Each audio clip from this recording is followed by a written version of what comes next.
1995년도에 있었던 한 이야기가 있는데요. 이 이야기를 나누고 오늘 설교를 좀 나누려고 합니다.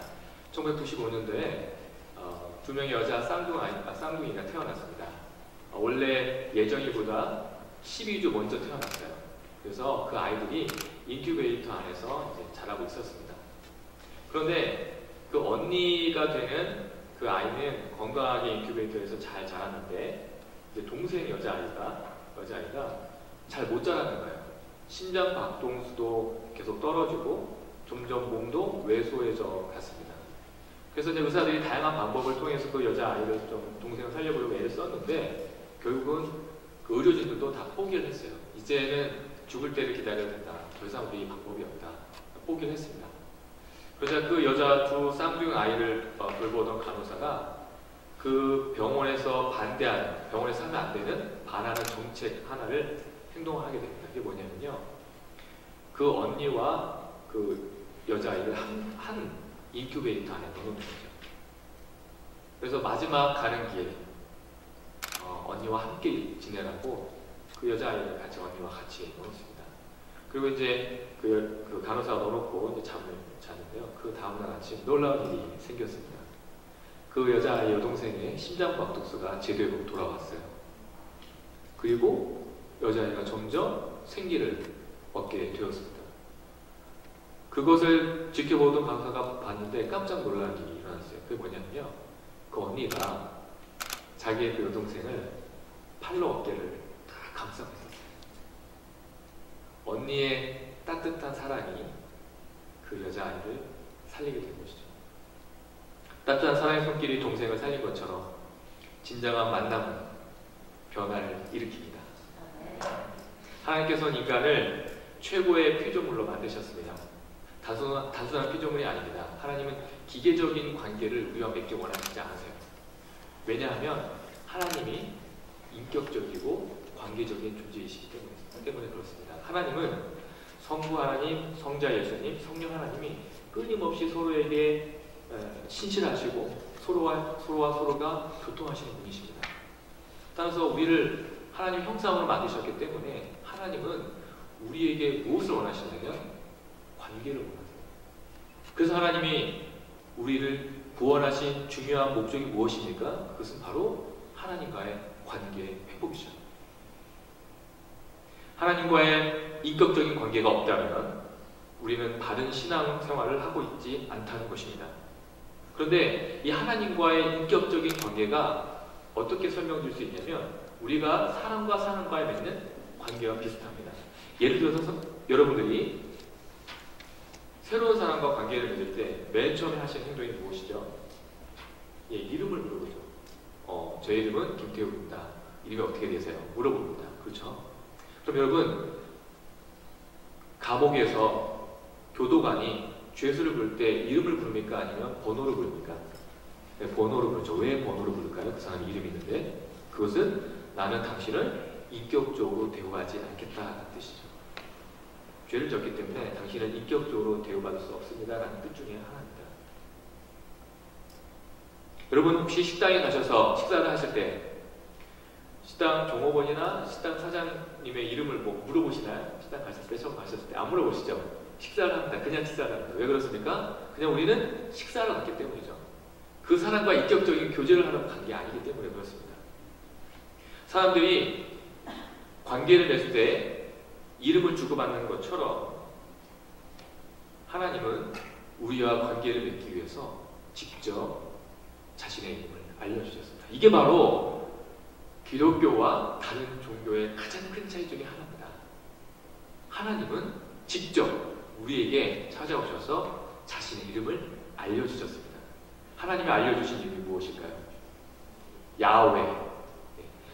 하나님이 모세를 불타는 가시떨기에서 만나셨을 때 하나님은 모세에게 나는 야훼다라고 자신의 이름을 알려주셨습니다. 이 야훼라는 단어는 존재한다는 어원에서 나오는 이름이에요. 그래서 하나님은 우리가 그 야훼라는 단어가 어떤 의미입니까? 스스로 있는 자. 나는 스스로 있는 자라는 이름을 가진 하나님이다라고 본인이 자신의 이름을 알려주신 것입니다. 하나님의 자신의 이름을 알려주신 까닭은 애굽에서 고통받고 있는 이스라엘 백성들을 그냥 내버려 두지 않고 그들과 다시 만나 교제하며 그들을 내가 구원하기 원한다는 것을 모세에게 말씀하신 것이죠. 그래서 그들을 정말 그 애굽에서 구원시켜 주겠다라는 뜻입니다. 그래서 모세에게 이름을 알려주신 것입니다. 그래서 하나님은 자신의 이름을 계시하시고 나서 그들을 구원하시고 광야에서 구름 기둥과 불 기둥으로 그들을 인도하셨죠. 하나님은 단순히 온 우주의 창조주일 뿐만 아니라 하나님은 개인적으로 우리에게 찾아오셔서 우리와 관계 맺으시는 인격적인 하나님이시라는 것을 직접 보여주신 것입니다. 만약 모세의 이야기가 끝이 나면 우리는 하나님을 야훼라고밖에 부를 수 없겠죠. 그러나 하나님은 우리에게 더 친근하고 더 좋은 이름을 하나 주셨습니다. 그 이름이 무엇일까요? 그것은 바로 예수라는 이름입니다. 사실 예수라는 이름은 유대 지역에서 아주 흔한 이름이었습니다. 예를 들어 우리 성도님들이 어렸을 때 국어 교과서에 나왔던 그 등장인물 이름이 뭐였죠? 철수와 영희. 네. 그 당시 유대인들에게 있어서 예수라는 이름은 마치 그런 이름이었습니다. 아주 흔한 이름이었습니다. 네. 구약의 여호수아 이름을 살짝 바꾼 이름이 예수라는 이름이었죠. 여러분들이 기도하면서 기도를 마칠 때 어떻게 마치시죠? 예수님의 이름으로 기도합니다 라고 마칩니다. 여러분 왜 기도를 마무리하실 때 예수님의 이름으로 기도를 마무리하시죠? 여러분 예수님의 이름으로 기도합니다 라고 기도하지 않으면 하나님 우리 기도를 응답하지 않으신가요? 어떻습니까? 왜 그럴까요? 왜 우리가 예수님의 이름으로 기도합니다 라고 기도할까요? 그것은요 이런 의미가 담겨 있습니다. 하나님, 제가 예수님과 아주 특별한 관계예요. 하나님이 제 기도 안 들어주시면 안 됩니다. 왜냐하면 저와 예수님은 아주 가까운 사이이기 때문에 하나님의 내 기도를 들어주십시오.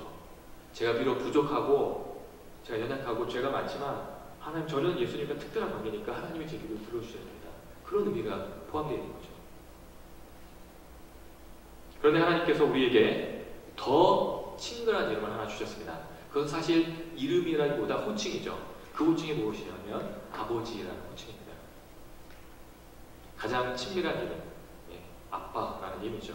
여러분 TV나 신문에 보면 해외로 입양된 애들, 또 다른 입양된 가족으로 간 아이들이 나중에 커서 자신의 친부모를 찾으러 가는 것들을 방송으로 나온 것을 여러분 보신 적이 있으실 겁니다. 왜 그들이 자기를 포기한 자기의 친부모를 찾으러 그렇게 나서게 될까요? 그것은 그 안에 친부모를 찾으려는 열망이 그 안에 있기 때문에 그렇습니다. 마찬가지입니다. 우리도 우리 안에 하나님에 대한 열망이 있습니다. 이것은 관계에 대한 목마름입니다. 진정한 관계를 찾고자 하는 열망이 우리에게 있는 것이죠. 하나님에 대한 열망은 다른 어떤 것으로도 채워지지 않습니다. 그 관계는 오직 하나님만 통해서만 얻을 수 있다는 것이죠. 오늘 우리가 읽었던 본문의 배경은 여리고입니다. 여리고는 아주 살기 좋은 곳이었습니다. 특별히 종려나무가 많은 곳이었어요. 그래서 여리고를 종려의 섬읍이라고 불렀습니다. 기후가 아주 온화하고 따뜻한 지역이었어요. 그래서 많은 사람들이 여리고에서 살고 싶어 했습니다. 특별히 그 로마의 군인들도 가장 선호하는 근무지 중에 하나가 바로 여리고였습니다. 오늘 그 본문에 누가 등장하죠? 오늘 본문의 주인공이 삭개오가 등장합니다. 여러분 삭개오가 어떤 사람이죠? 오늘 보면 19장 2절에 보면 삭개오를 이렇게 소개합니다. 삭개오라 이름하는 자가 있으니 세리장이요 또한 부자라. 삭개오에 대해서 두 가지로 표현하죠. 첫 번째는 세리장이라고 합니다. 여러분 세리장이 그 당시 세리가 어떤 사람이었죠? 우리가 알고 있는 세무 공무원과는 약간 다릅니다. 우리가 알고 있는 세무 공무원은 국가에서 월급을 받는 사람이죠.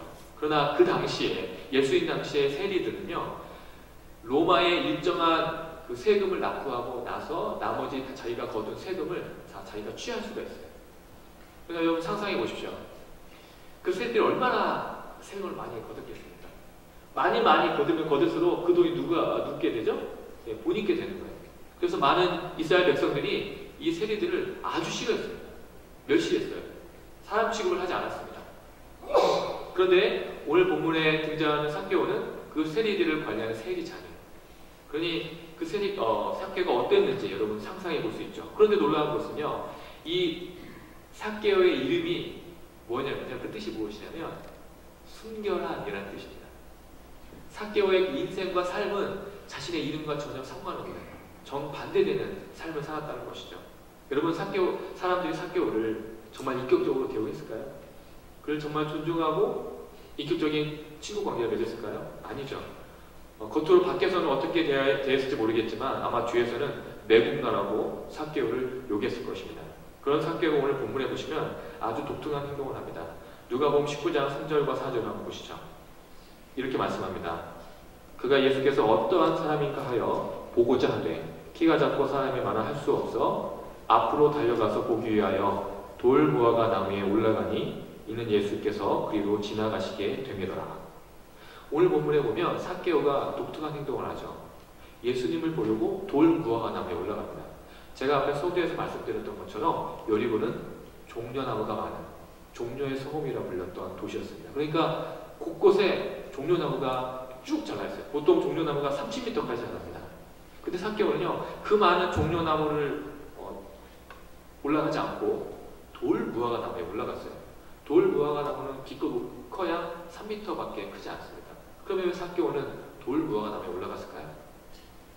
그 당시에 목자들은 목축을 치는 시즌이 아닌 경우에는요, 돌 무화과 나무에 올라가서 접붙이는 일을 했습니다. 삭개오는 사람들이 자신이 예수님을 보기 위하여 나무 위에 올라가는 것을 알기를 원하지 않았어요. 그러니까 모르게 마치 자신이 목자인 것처럼 이렇게 몰래 조용히 예수님을 만나러 돌 무화과 나무에 올라간 것이죠. 그러면 아무래도 다른 사람들로부터 자신의 체면을 지키면서 예수님을 보려고 했던 것입니다. 그러면 왜 삭개오는 예수님을 보려고 했을까요? 삭개오가 예수님 만나야 할 이유가 무엇입니까? 여러분 혹시 생각해 보셨습니까? 왜 삭개오가 예수님을 만나려고 했을까? 무엇 때문에? 삭개오는요, 여리고에서 놀라운 소문을 들었습니다. 그것은 자신과 같은 세리인 자를 제자로 삼은 사람이 있다는 거죠. 여러분, 세리인 제자 여러분 아시죠? 마태입니다. 삭개오는 놀라운 소식을 들은 거예요. 도대체 그분이 누구길래 나와 같이 사람들로부터 인정받지 못하고 사람들로부터 멸시받는 그 사람을 제자로 부른 그분이 도대체 누굴까?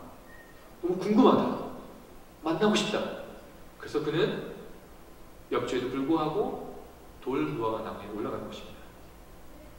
그리고 예수님이 삭개오가 있는 나무까지 올라가셨습니다. 그리고 예수님께서 뭐라고 하시죠? 삭개오야 라고 이름을 불러주시죠. 삭개오는 지금 인격적인 만남을 하고 있는 것입니다.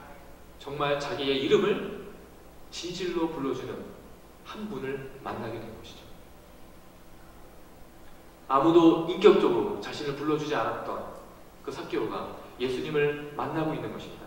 인격적인 만남을 경험하고 있는 것이죠. 언제나 타는 갈증과 열망 속에서 하루하루 살았던 삭개오, 그 세상 그 어떤 것도 자신에게 이 갈증을 해결해주지 못했던 그 갈증을 지금 해결받고 있는 것입니다.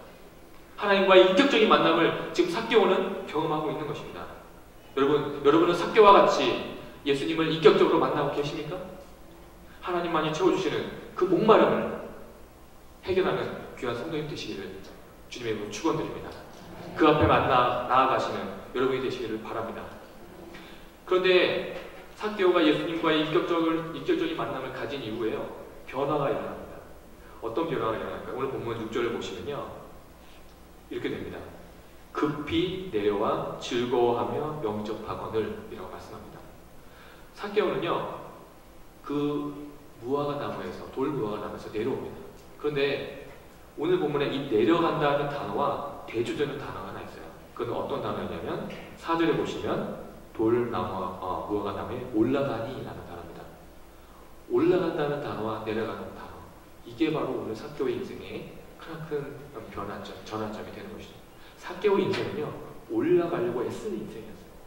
악착같이 살았습니다. 악착같이 무엇인가를 해보려고 올라가려고 그 인생을 바치는 인생이었어요. 그래서 세리 장까지 됐습니다. 그런데 거기에는 참된 만족이 없었어요. 참된 기쁨이 없었습니다. 그런데 예수님 만나고서 그가 어떻게 합니까? 내려오게 됩니다. 모든 것이라고 생각해도 모든 것으로부터 다 내려놓고 정말 이제 예수님을 만나고 있는 것이죠. 예수님을 경험하고 있는 것입니다. 그리고 그가 내려온 다음에 그의 감정이 어떻게 되죠? 즐거워합니다. 즐거워하게 되는 것이죠. 만약 미국 대통령인 오바마 대통령이 여러분 개인에게 찾아오셔서 나는 당신하고 친구가 되고 싶습니다. 나랑 친구를 좀 하시겠습니까? 라고 한다면 여러분 어떻게 생각하실까요? 장난하나? 뭐 이렇게 생각할 수도 있고요. 진짜일까? 거짓말 아니야? 라고 생각할 수 있습니다. 그런데 오바마 대통령이 직접 친서로 편지를 쓰는 거죠. 나는 정말 당신과 인격적인 관계로 친구를 맺고 싶다. 진짜 편지를 써서 나에게 전달받았다면 이게 장난이 아니구나, 진짜구나 라고 생각할 것입니다. 하나님이 정말 인격적인 분이시고 우리와 관계를 맺기를 간절히 원한다면 마찬가지로 하나님 우리에게 공식적인 문서를 보내주셔야 합니다. 여러분 그게 뭘까요? 말씀이죠. 여러분 말씀은 하나님의 연서, 즉 연의 편지입니다. 하나님이 내가 널 진심으로 사랑한다. 내가 너와 진짜 관계를 맺기 원한다.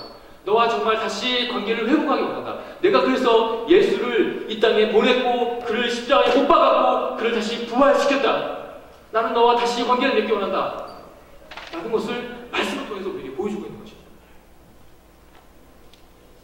하나님께서 우리에게 이렇게 인격적으로 찾아오셔서 말씀을 통해 우리가 관계 맺기 원하신다면 우리가 반응을 보여야 첫 번째는 기뻐 뛰며 즐거워하는 것입니다. 삭개오가 했던 것처럼 우리가 즐거워하는 것이죠. 그러나 예수님을 만나면 또 하나님을 인격적으로 만나면 즐거워하는 것으로 기뻐하는 것으로 끝나지 않습니다. 예수님을 만나면요 즐거운 것뿐만 아니라 반드시 변화가 있게 되어 있습니다. 오늘 본문 8절을 한번 보시죠. 8절을 같이 한번 읽겠습니다. 시작. 삭개오가 서서 주께 여짜오되 주여 보시옵소서 내 소유의 절반을 가난한 자들에게 주겠사오며 만일 누구의 것을 속여 빼앗은 일이 있으면 내 갑절이나 갚겠나이다. 삭개오의 첫 번째 삶의 변화, 그것이 무엇일까요? 말의 변화입니다. 삭개오는 이제껏 자신의 주를 누구라고 고백했냐면 로마의 황제로 고백했죠. 로마의 황제를 주로 고백하면서 살았습니다. 그래서 삭개오가 이제 자신의 주님을 바꾸죠. 누굴 바뀝니까? 예수님으로 바뀝니다. 예수님이 나의 주님으로 고백합니다.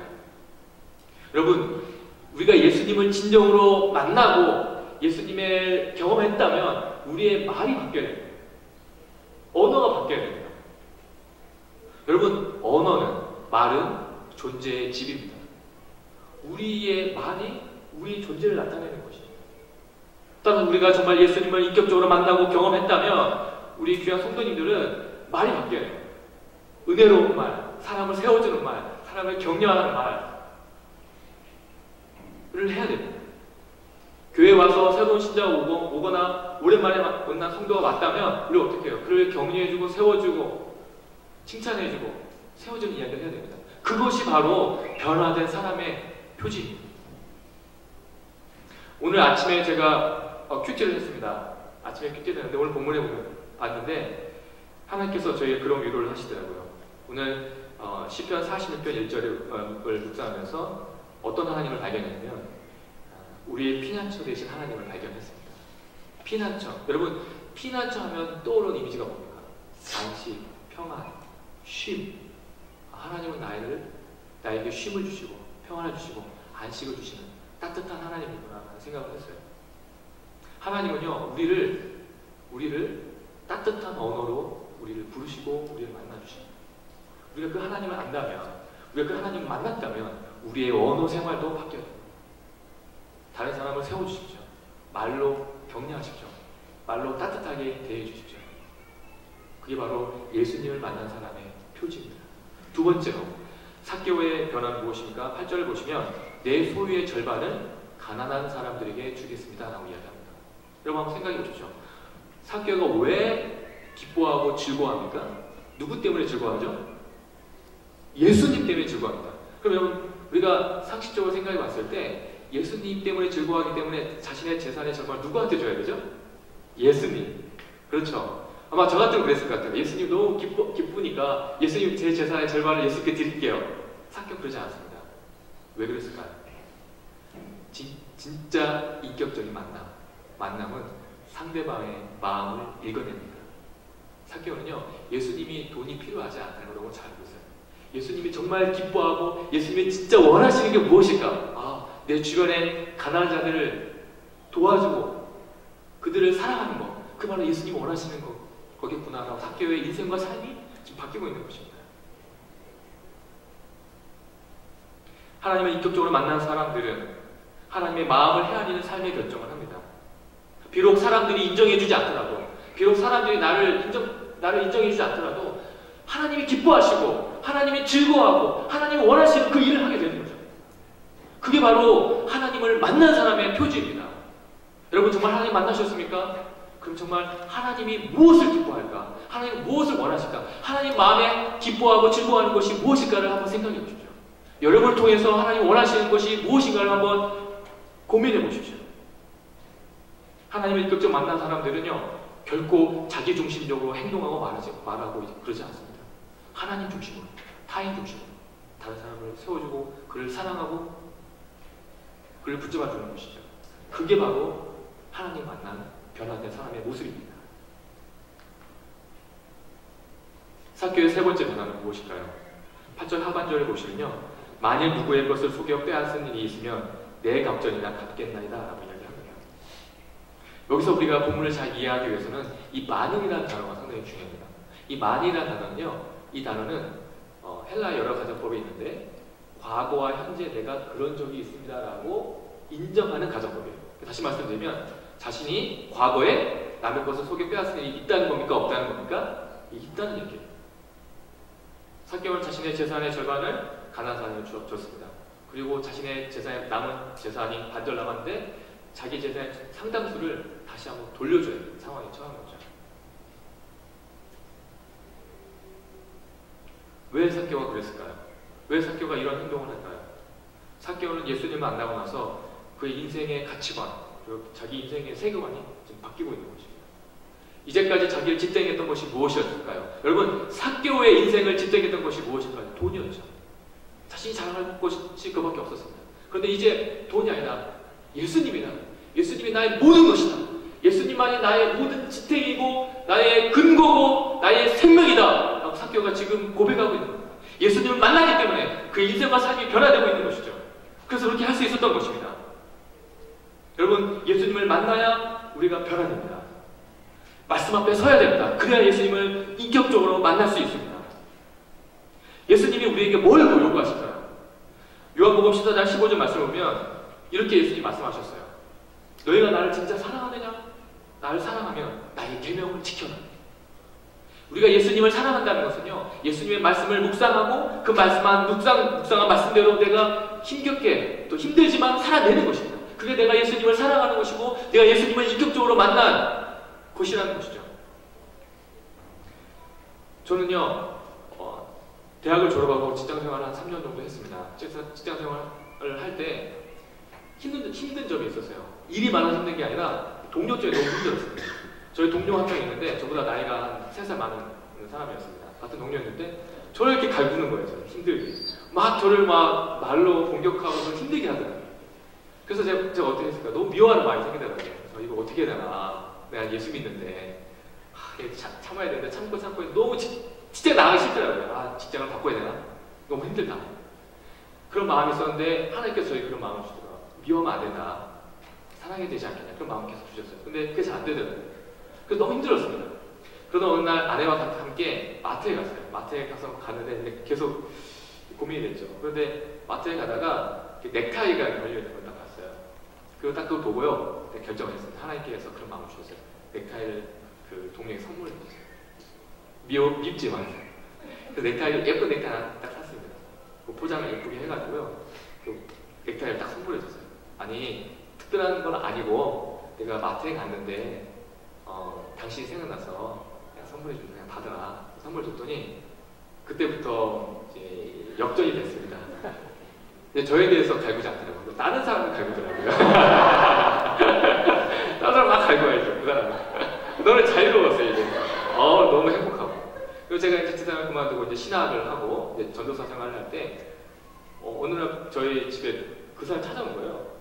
그래서 찾아와서 갑자기 문을 열어달라고 하고 열어줬더니 꽃다발하고 먹기니 과일 상자를 사가졌어요. 그 사람이 사람들을 가꾸기 때문에 사람들이 싫어하는 사람이었어요. 근데 자기한테 선물 받은 사람 저밖에 없었던 거죠. 자기 너무 고맙다고 선물을 주더라고요. 그때 제가 깨달았습니다. 아, 그렇구나. 아, 정말 다른 사람을 진심으로 힘들지만 다른 사람을 정말 사랑하고 세우는 게 정말 예수님이 원하시는 삶이구나. 그때 깨달았습니다. 하나님이 사랑하시는 귀한 제 교회 성도 여러분, 힘들고 어렵지만 내가 예수님 만났다면, 예수님을 경험했다면 다른 사람을 위하여 헌신하시고 사랑하시는 귀한 우리 성도 되시기를 주님으로 축원드립니다. 이렇게 자신의 모든 소유와 생명을 주님께 드리려 삭개의 변화를 보시고 예수님께서 뭐라고 말씀하실까요? 9절과 10절을 한번 보시죠. 9절과 10절 이렇게 말씀합니다. 예수께서 이르시되 오늘 구원이 이 집에 이르렀으니 이 사람도 아브라함의 자손이미로다. 인자가 온 것은 잃어버린 자를 찾아 구원하여 함이니라. 예수님께서 이런 삭개의 변화를 보시고 삭개오가 구원받았다고 지금 말씀하고 있습니다. 누가복음 19장 앞장이 누가복음 18장 한번 보시죠. 누가복음 18절에 보시면 이런 말씀이 나오죠. 부자 관원이 나옵니다. 어떤 관리가 물어 이르되 선한 선생이며 내가 무엇을 하여야 영생을 얻습니까? 어떤 젊은 관원이 있는데요. 이 관리가 영생에 관심이 있습니다. 그래서 이 사람은 오래전부터 율법을 열심히 지키던 사람이에요. 그래서 예수님께서 그 사람에게 이렇게 이야기하죠. 네가 구원받기 원하냐? 그러면 네가 모든 재산을 가난한 사람에 주고 나를 따르라. 그러니까 그 사람이 어떻게 해서 고민하고 도망가죠. 도망갑니다. 그러자 많은 제자들이 묻습니다. 어떻게 그럼 도대체 누가 구원받지? 고민이 빠지게 된 거죠. 그러면서 예수님께서 25절에서 이렇게 말씀하십니다. 낙타가 바늘귀로 들어가는 것이 부자가 하나님의 나라에 들어가는 것보다 쉬우니라. 이 말씀이 무슨 말이냐면요. 쉽게 말씀드리면 부자가 천국 가기 어렵다는 거예요. 그런데 이렇게 끝나면 문제가 심각한데 그러지 않습니다. 예수님께서 그러면서 무슨 말씀하시냐면 27절을 보시면 그러나 이르시되 무릇 사람이 할 수 없는 것을 하나님은 하실 수 있느니라. 이게 무슨 말씀이냐면요. 부자도 천국 갈 수 있다. 근데 누가 해주셔야 된다는 거죠? 하나님이 해주셔야 됩니다. 그 부자가 누굴까요? 오늘 19장에 나와 있는 삭개오입니다. 삭개오 부자. 예수님을 만나야 구원받습니다. 예수님을 만나면요. 정말 인격적으로 만나면 진정한 낙타가 바늘길을 뚫고 가는 것처럼 어려운 그 길도 갈 수 있다는 것이죠. 하나님이 사랑하시는 우리 귀한 성도님, 우리가 힘들게 이 땅에서 살고 있지 않습니까? 여러분 무엇을 위해 사십니까? 돈을 위해서 살면 안 됩니다. 우리는 예수님을 위해서 살아야 됩니다. 예수님을 만나시고 예수님이 원하시고 기뻐하시는 인생을 살아야 됩니다. 거기에 진정한 행복과 기쁨이 있습니다. 그것을 만날 때, 예수님을 만날 때 우리 인생이 바뀌게 되고 정말 즐겁게 되고 우리 인생에 가치 있는 인생이 된다는 것이죠. 그럴 때 우리가 정말 진정한 구원을 맛보게 되는 것입니다. 하나님이 여러분을 그 구원에 초대하십니다. 그 구원의 초대에 반응하시는 우리 귀한 성도님 되시기를 주님의 이름으로 축원드립니다. 하나님과 인격적 만남으로 삶이 변화되는 축복된 인생을 사시는 우리 귀한 성도님 되시기를 정말 주님의 이름으로 축원드립니다. 기도하겠습니다. 하나님 아버지 감사합니다. 볼품없고 연약하고 죄 많은 저희들을 구원하시고 또 우리에게 찾아오셔서 우리와 관계 맺기 원하시는 하나님 아버지, 하나님 우리가 새롭게 말씀 가운데 우리를 만나시기 원하시는 그 하나님을 만나기를 원합니다. 하나님 만나 주시옵소서.